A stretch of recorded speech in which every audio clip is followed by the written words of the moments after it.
राजा का घमंड चूर, Chanakya stories in Hindi on arrogance. एक समय की बात है, आचार्य चाणक्य अखंड भारत की रक्षा के लिए एक राजा के दरबार में पहुंचे।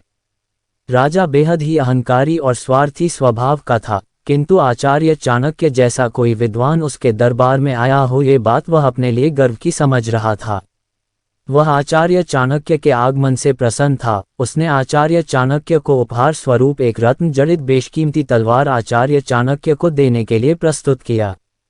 आचार्य चाणक्य ज्ञान और भविष्य दृष्टा के धनी थे। उन्होंने प्रसन्न मुख से राजा के स्वागत सत्कार का साधुवाद अथवा धन्यवाद किया।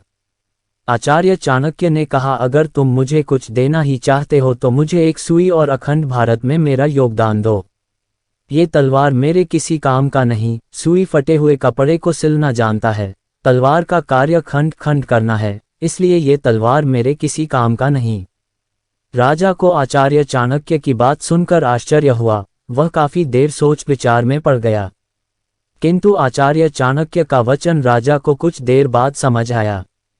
राजा तत्काल चाणक्य के चरणों में नतमस्तक हुआ और अखंड भारत में अपना योगदान अग्रणी भूमिका में देने का वचन आचार्य चाणक्य को दिया।